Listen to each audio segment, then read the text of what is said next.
Alright. Okay.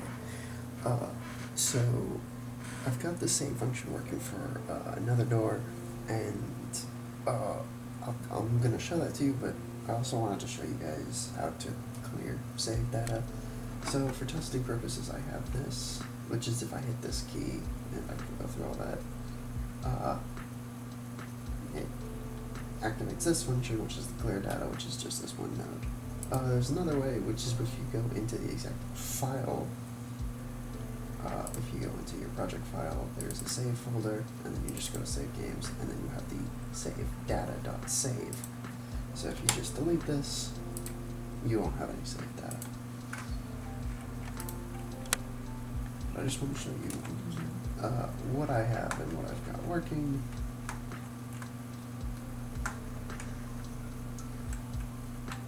So that door is closed, that switch is off, that door is closed, and this door is closed. So if we go to turn this door on,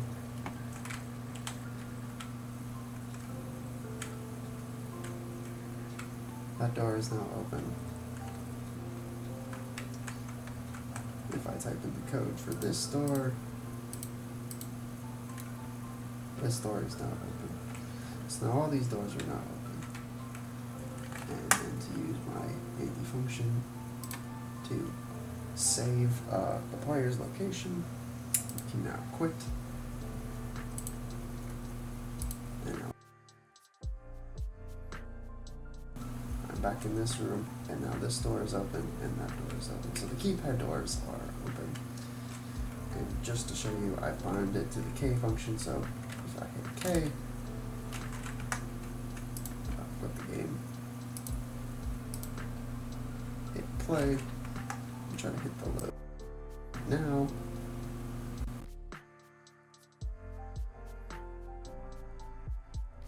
there at this point.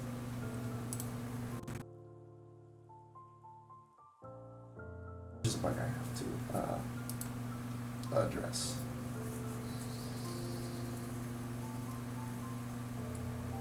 I think it gave an error, or no, doesn't look like it did. Anyways, so that is working, and it's just the saving is not difficult.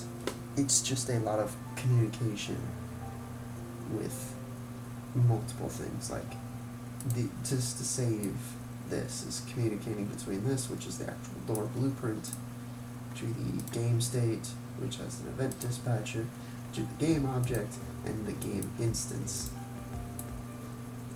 So we have all that, and not only that, we have to communicate it through a level structure, and communicate it through the actual level blueprint. This is the whole code string to load and save two different objects. This is why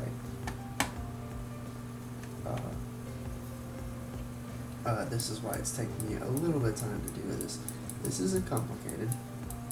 I know it looks complicated, but it really isn't. It's basically, it's just a lot of communication between different things. This is the actual function, actual code to save.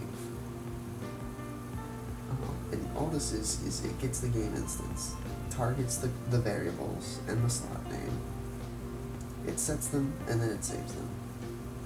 And then to load it is even simpler, because we get the game instance where we're doing all the saving, we get the save data, the level data, and then we set it so that way it can load.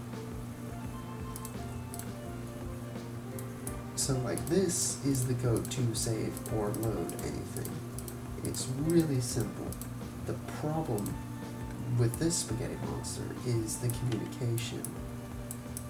And to communicate when you have multiple of the same objects. This bit right here is doing all the communicating for one object. We're getting all those switch doors that I have, and for each one we are looking to see which doors have this variable set to true. whatever ones are set to true, we're updating them so that way they are in the open position. And then that is it. And then and then we get all that information from the load data. And I mean, I could go on and on and on and on about this. Big shout out to Ryan Leyland, I believe his name is, who I've been using a lot of his tutorials. He is very good at this. I know I have left links to his channel before, but I'm going to definitely leave some links, another link to his channel again, just because he's really great at explaining all this and great at communicating this. And I just want to give credit where credit's due, because this is all his code that I've adapted for my own purposes. There's a lot of his code that I've adapted for my own personal purposes. Like this whole keypad door was his that I've changed and done things so it works the way I want it to. But yeah, so hopefully I can get the rest of the things done. The only things left I have for the save function is to save the last door. Oh no, I'm gonna have to save this too.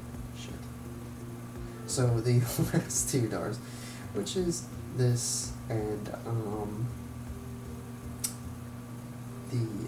the key door. That's not too difficult. That's just basically repeating. It was just a little bit tricky to adapt the pre-existing code to work for two different objects. It was just hard for me to wrap my brain around.